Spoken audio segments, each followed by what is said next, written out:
Datuk Seri Masidi Manjun, Menteri Kewangan Sabah, mengumumkan semalam tentang insuran rakyat Sabah. Seramai 3.5 juta kononnya akan diberikan insuran, yang mana ia akan bermula pada 1 Mei 2025. Nah, selama 3 tahun insuran ini diberikan kepada rakyat Sabah. Beberapa persoalan saya mau tanya Masidi Manjun, Menteri Kewangan. Ini menteri ini bukannya tukang sapu GRS. Soalan pertama yang rakyat Sabah mau tahu, mesti tahu. Kita jangan dipalui-palui dan dibodoh-bodohkan oleh menteri dan GRS. Soalan pertama, berapa ramai rakyat warga negara Sabah? Dalam tahun bancian, dalam tahun 2020, seramai 2.6 juta rakyat Sabahan. Mana datang 3.5 juta. Ini termasuk dari Semenanjung Melaya atau juga termasuk PTI?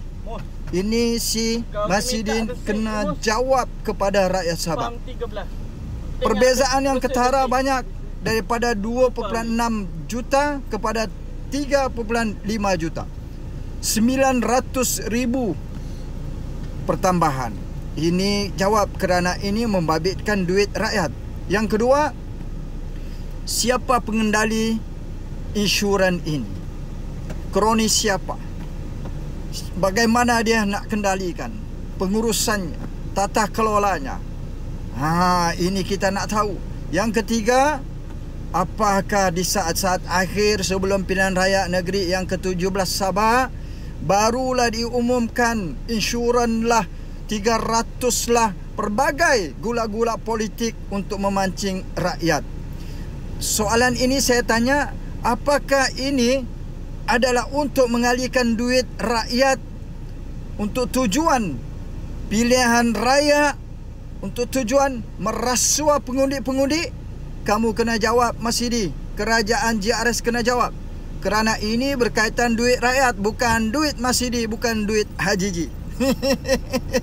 Nah, kalau kamu tidak jawab dalam tempoh 24 jam, Atandikas akan bongkar lebih banyak lagi ketirisan, salah guna kuasa, rasuah, perompakan dalam GRS yang kuncu-kuncu mereka sedang rakus tamak untuk tujuan pilihan raya negeri Sabah. Awas. Sedangkan hari ini rakyat tetap akan melihat dan menonton kelakuan kamu. Rakyat hakim negara.